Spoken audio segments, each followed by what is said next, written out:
How do you replace the grocery store? Increase the amount of nutrients you're putting into your body, have control of your own food and food security without a ton of work.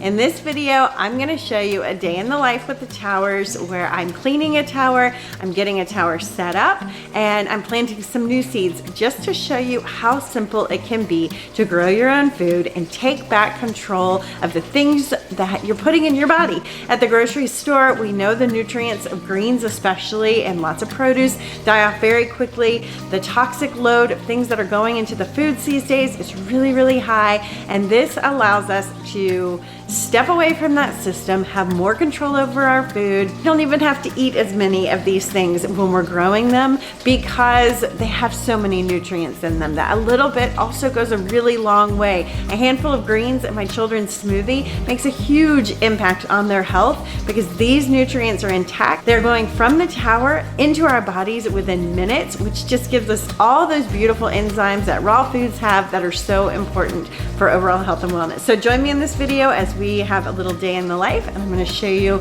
just some of the simple tasks that there is required to growing your food and how truly simple those things can be.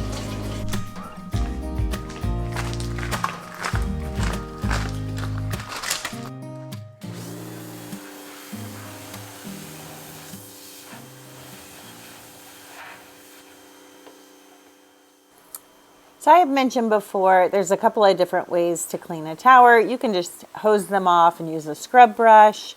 If they're really dirty, you can soak them in citric acid. I lean towards not doing that as often because it does require taking your tower apart, letting it soak, and if you only have one tower, then you basically have to start all the growing over, which can be time consuming. And I believe in interval planting. But that is a way to do like a tidying up, and actually I have extra baby greens extensions so I can rotate them out so I can let one soak and just put a fresh one on, which is an option as well.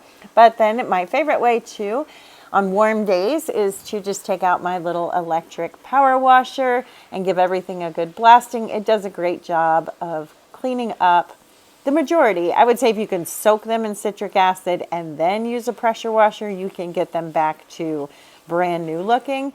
But I don't always want to invest that kind of time or effort, so this does a great job of cleaning them up and just giving them a fresh start so we can keep growing. I also like to clean my trays from time to time. If you ever come across issues where you're starting to get any kind of mold or bacterial growth on your plants, make sure you give your trays a good sanitation. I usually do this about once a quarter, and then here I'm just doing a good blasting to get off any buildup on the bottom of them.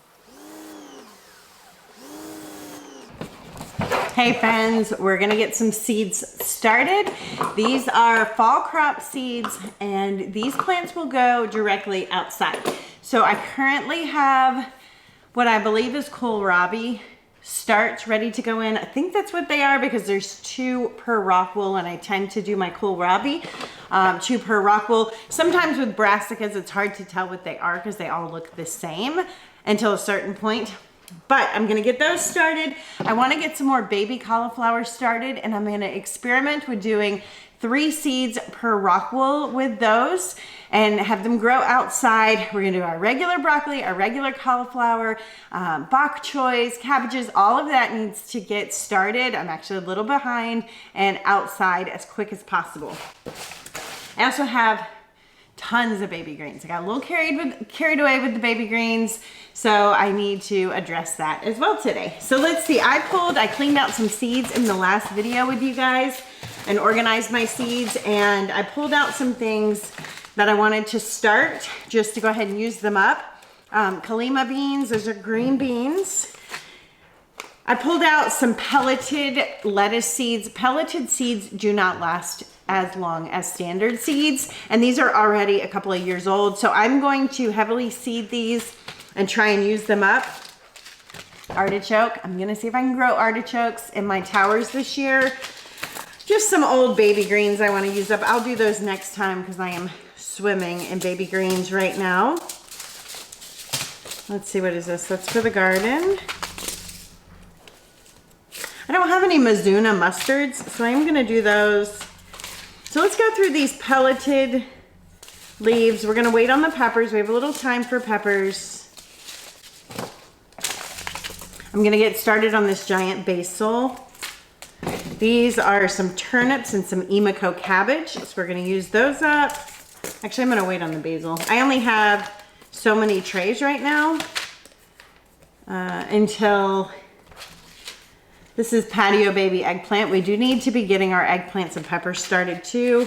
But for today, I'm gonna focus on cauliflower and broccoli. So I showed in the last video my new organizers. We have kohlrabi.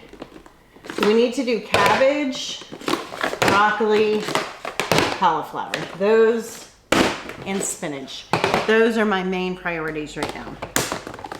So with the cauliflower, this Durgesh, I really like this one, but I love the purple of Sicily. And I don't know where my baby cauliflowers are. I have baby cauliflowers somewhere, but I don't see them. So until I find those, we will get started with purple of Sicily, Orphator, Snowball, and I'll do some of these.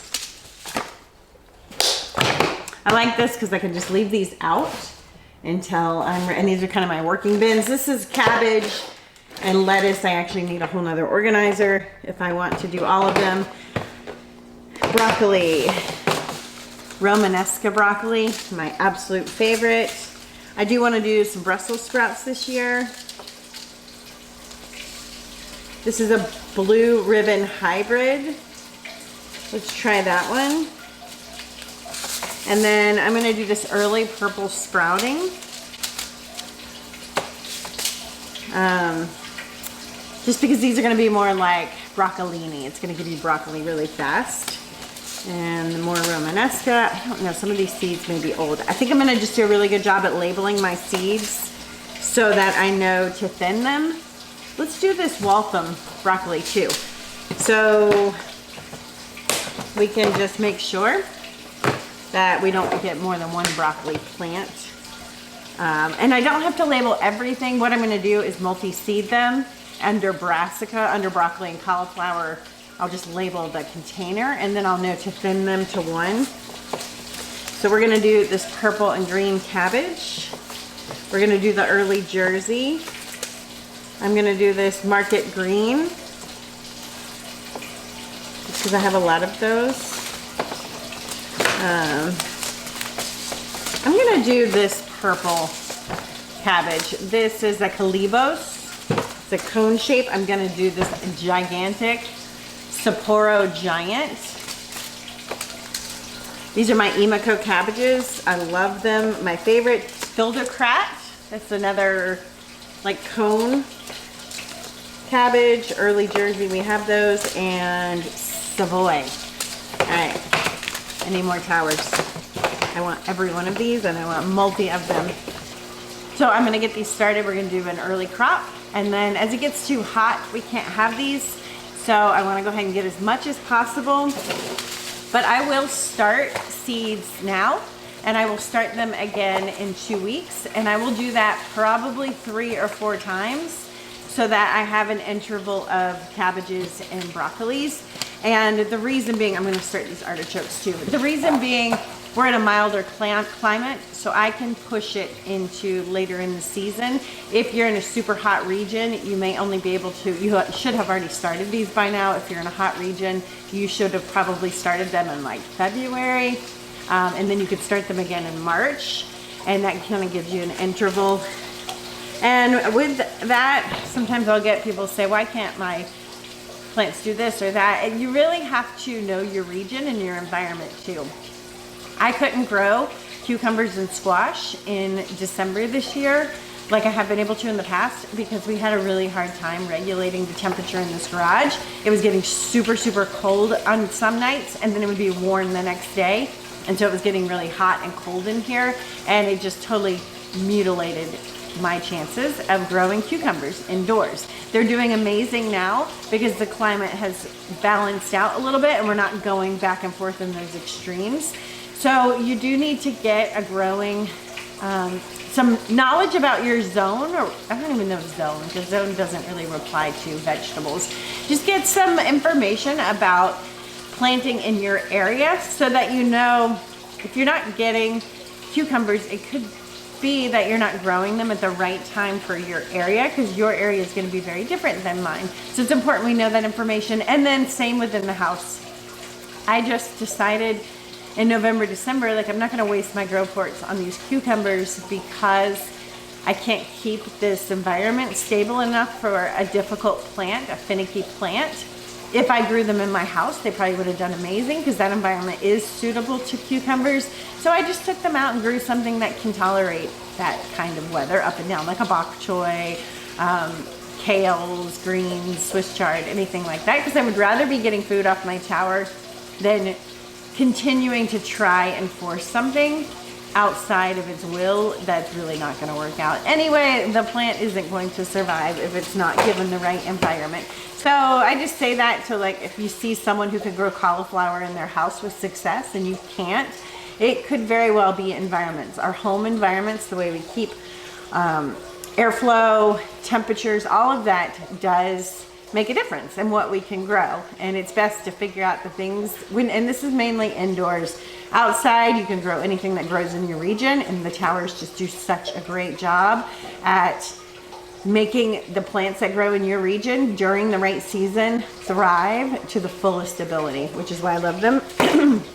But indoors, you may just want to be mindful of, is it worth it, right? Because I'm a content creator as well, I do a lot of listening to podcasts and things on how to just get better skills in this area so that I can offer the highest quality content for you guys. And I was listening to one recently, and it's like the work is where the work is done. So, and it made me just think about the towers too when people are getting started, or wherever you're at in your journey. The work is where the work gets done. So even if we're not great at a skill, the art of doing it makes us better and better and better and better. And we have to go through that process to get to a place where we have an abundance of food and we can test the limits and we can try different things. So just, we gotta do the work. All right, so I have my trays. We have soaked our rock wool. I need to get my vermiculite. That is a slug. These were on the ground for like 3 seconds. Well, 20 minutes. They were soaking for 20 minutes.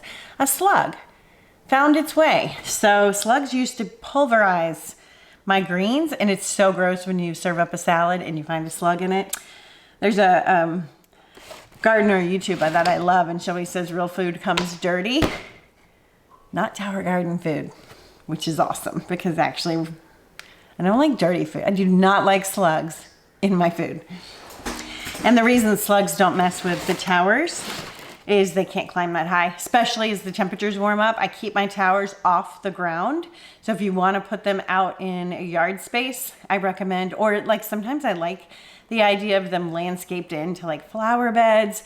Just put them on some cheap square concrete blocks from Lowe's. It makes all the difference because those blocks get hot and then things like slugs won't cross there. They just don't have the ability to go across hot surfaces and then all the way up a tower, which is awesome. Now that's not to say I've never found a slug, but it's like, I think maybe 2 out of all of the times I've been growing.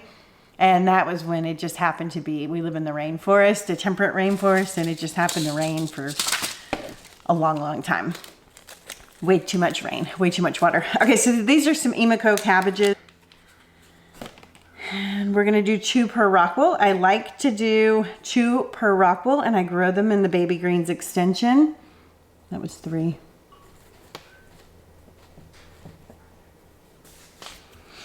And the reason is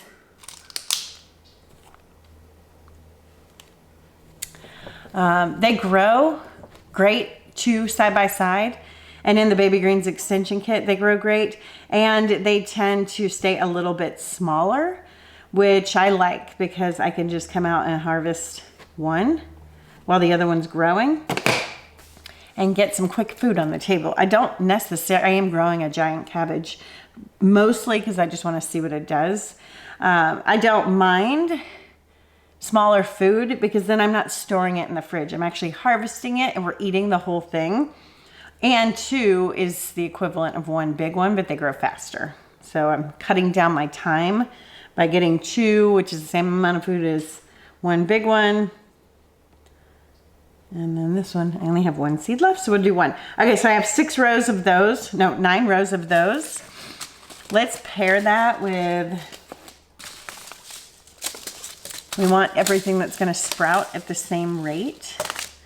So I'll just pair that with this Savoy cabbage because I'm only gonna do 3 of these for now.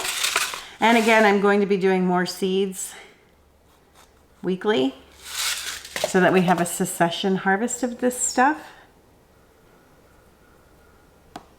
Actually, we're gonna do 5 of those. We're gonna do 6 of those. All right, let's do this Calibos. My thoughts with these is that they produce a little bit more quickly. Actually, they don't. These are 85 days. That's long. So my thoughts were wrong. I did like the way these look. I don't have a lot of luck with round purple cabbages either.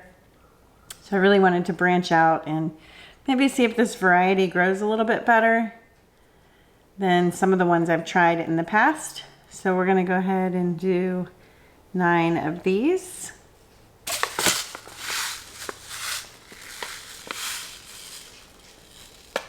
And I'm only gonna do 1 seed per rockwool with these. And then I'll reseed them if for some reason they don't come up. So let's finish off with our cabbage so that I can focus on the brassicas, the broccolis and the cauliflowers and things, because I do want to label those. All right, this is the Filderkraut, which is another cone variety. Let's do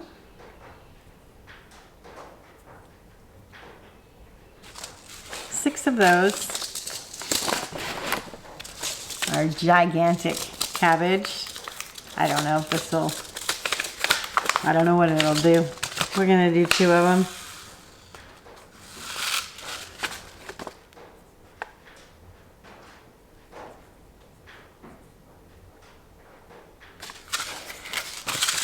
All right, I have 4 spots left.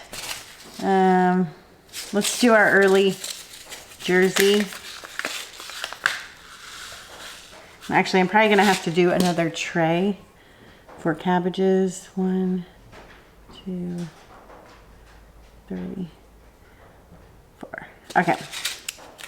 But I don't have any more trays. I need to get things planted. So I'm gonna put these aside. They're going back into here. So I know which ones I still need to plant. I still wanna do this hybrid from Johnny's, mostly to just use up the seeds. I love this purple and green one. But that's a good start. All right, let's cover these in vermiculite. And I just have some vermiculite in a tray here. I like to cover mine. People say you could go either way. To me, it just feels like the seeds are more protected. All right. So I'm homesteading on these towers. So I'm growing a lot of food. If you only have 1 tower and you're growing indoors, cabbage is probably not the route to go because it's slow. Bok choys, definitely. Chinese cabbage. Oh, we need to plant some Chinese cabbage. Okay, we'll do that in the next round. Let me get these broccolis in. Those can be beneficial, but we want to think about, like, how do you really maximize the food you're bringing into your body. So a kohlrabi does amazing inside. I would grow those over the cabbages you just saw. Now, if you're growing outside, again, make sure you're doing it in season to match your season. I'm gonna print a little label. I have my little Nimbot printer and put brassica on here so I know to thin these. Typically I would just do one seed, but a lot of my seeds are old and I'm trying to use them up this year. And I'm behind starting seeds. So I wanna make sure I get this enough. Like I need these to start. So we're gonna just multi-seed them and thin them. These aren't old, so I may do just 2 per rock wool. But that's a trick. If you're behind, multi-seed and thin them. If you're ahead of the game, you can be a little bit more careful with your seeds and not waste them. If your seeds are old, multi-seed them. I'm gonna cover these as I do this so I don't forget. And to thin a plant, all you do is when it pops up, if you end up with more than one, you just carefully remove the extra ones out, or you can just clip them off with some scissors. But we're reducing it down to a single plant per rock wool when we're doing things like broccoli and cauliflower and cabbage so that it has room to develop that wonderful food that we want out of it. And the purple of Sicily, and we're already out of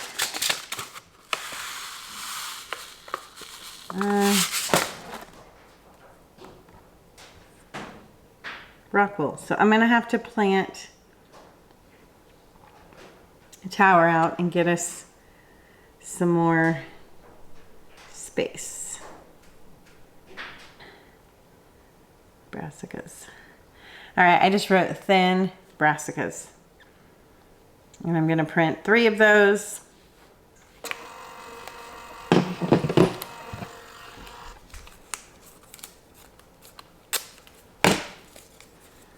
Just stick this right on the side. And these are,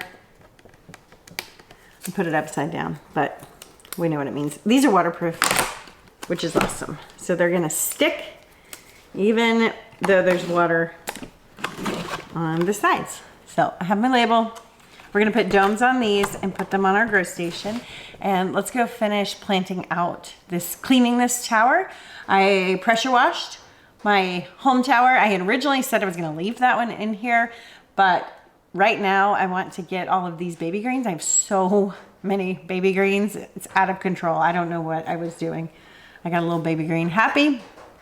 So we're gonna get all of those and we're just gonna let them grow outside. This will be a fast turnover tower. It's kohlrabi on the bottom, some bok choys, and then greens on the top. And what I can do is move those kohlrabi to a flex tower in a month or so when the greens burn out, if I want to bring that tower back into the house and leave those kohlrabi outside. If they're outside now, they're going to be outside until we harvest them.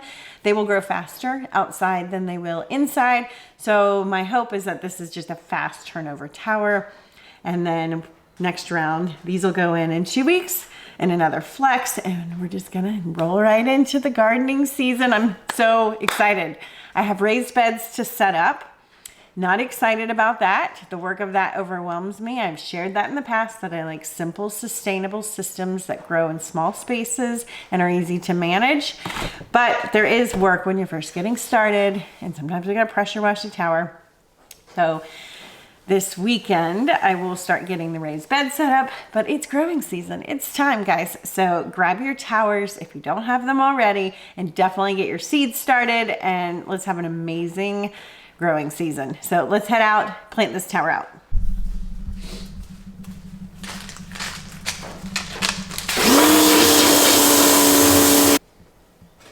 All right, guys, I'm back in the garage. I'm drinking an unhealthy Zevia. Don't judge me. Oh, the dog almost got the camera. I am going to plant this out in here because of the lighting, and welcome to crazy lighting season, but that means it's gardening season. It is absolutely incredible out, but it's super sunny. So we're gonna plant this out in here, and I just hosed it down. It could use a soak in citric acid. In a past video, I said I didn't like citric acid. I have since come back around to that for getting just some of the mineral buildup off. But to do that would require soaking, and that takes time. And so the mineral buildup is just an aesthetic thing. It's not messing with the plants. So I would rather just keep moving forward growing food than take this down and let it sit. Hopefully that makes sense. So I just pressure washed it. Works great. I love my electric pressure washer. And we're gonna plant this out.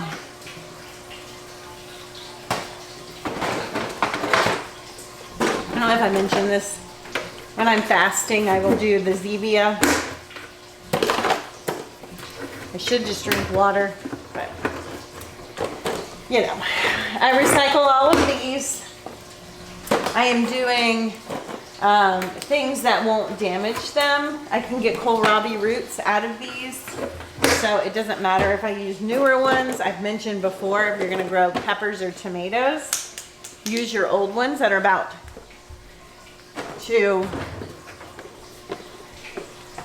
that are pretty at the end of their life, because you don't typically get those back. I can with some tomatoes, but peppers, I usually don't get the net pot back.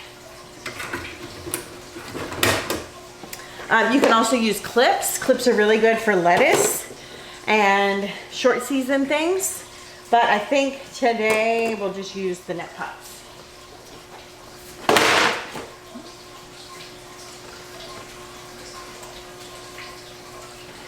All right, here I have an amaranth, not the grain producing kind. This is more for the plant.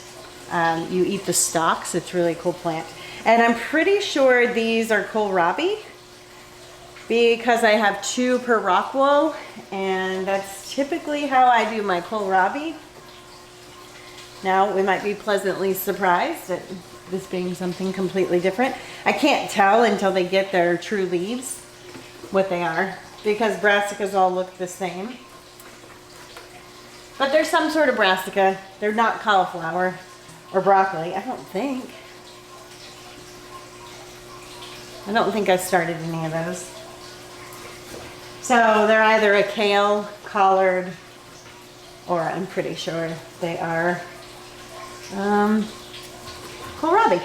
So look at that. We've got 1, 2, 3. So we still have plenty of space.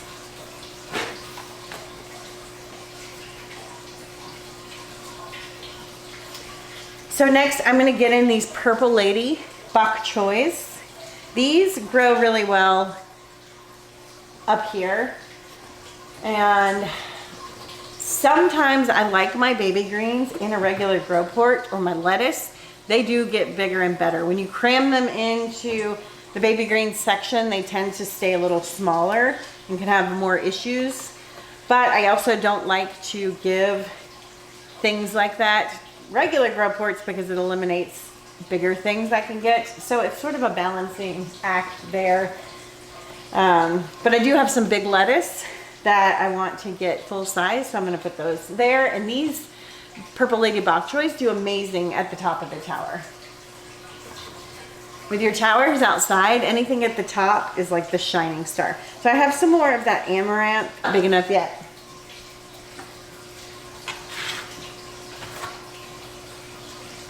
All right, here's the lettuce I mentioned.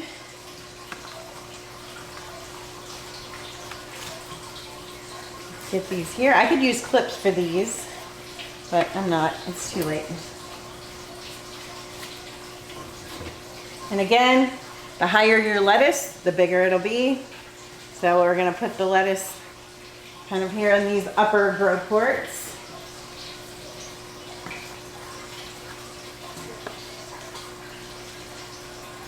This is an aloe plant I'm rooting out, and it's doing great.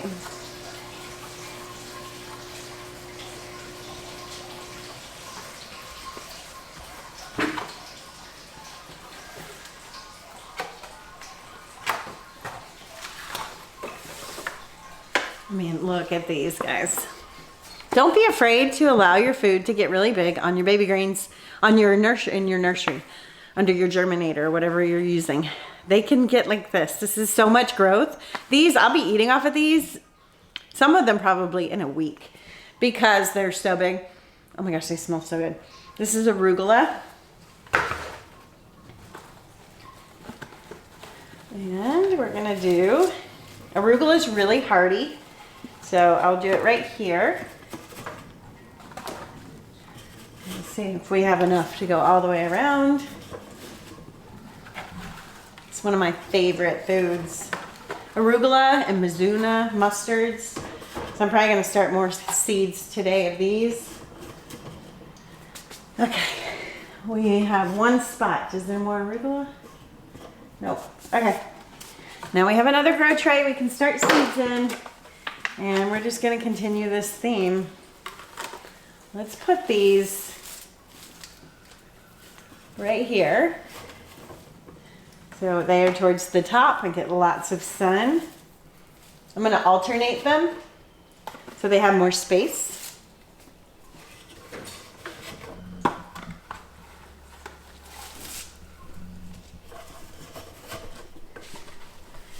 And then we can taper them. So now the next round goes in between the alternation here. There's something going on with my AC. All right.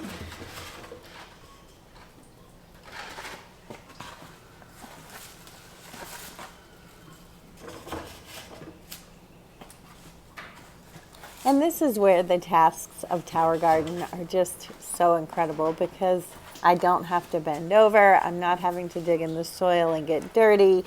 I can just stand here and plant this out while listening to a podcast and just enjoying the tasks. Okay, so in between these, I'm gonna do a different variety.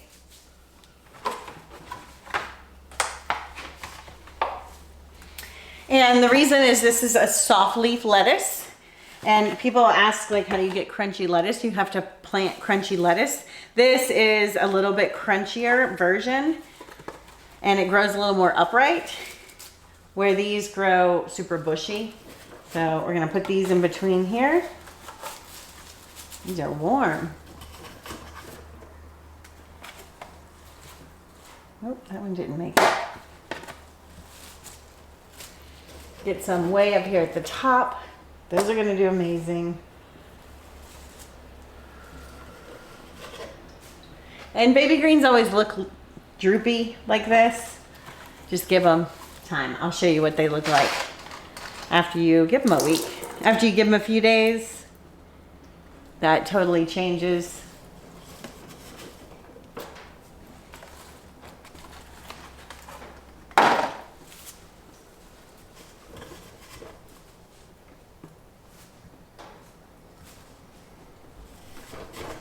All right, this variety is Lola Rosa. It's a red leaf lettuce, a red and green. And these.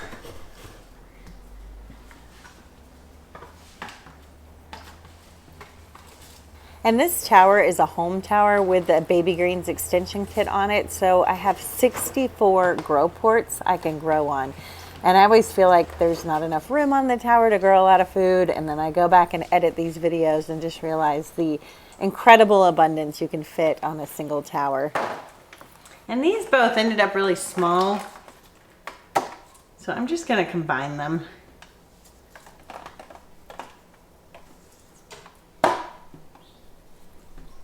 Oh, we have more grow ports. Hold on.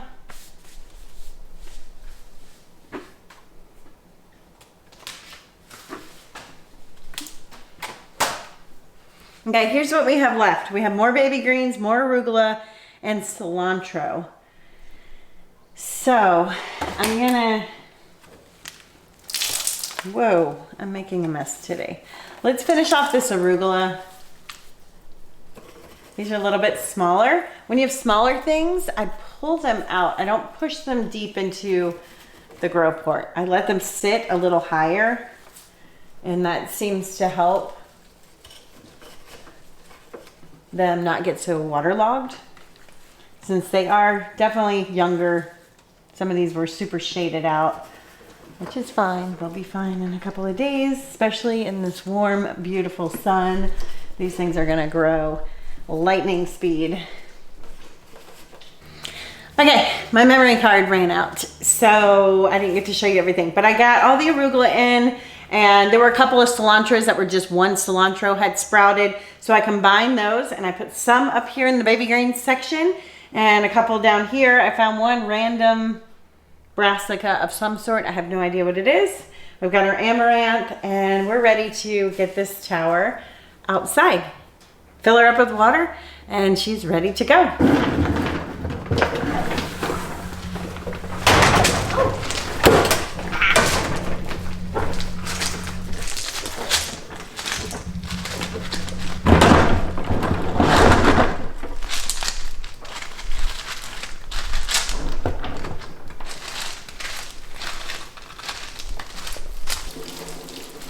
And you don't have to hose off your plants when you put them outside. I was just testing everything up.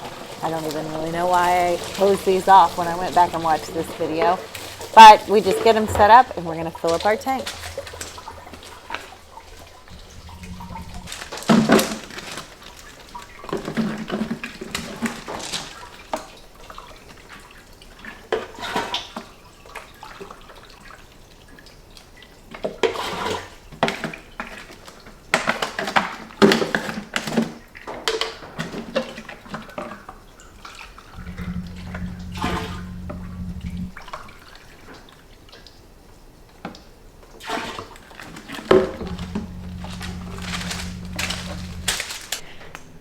All right, that tank is filling up, and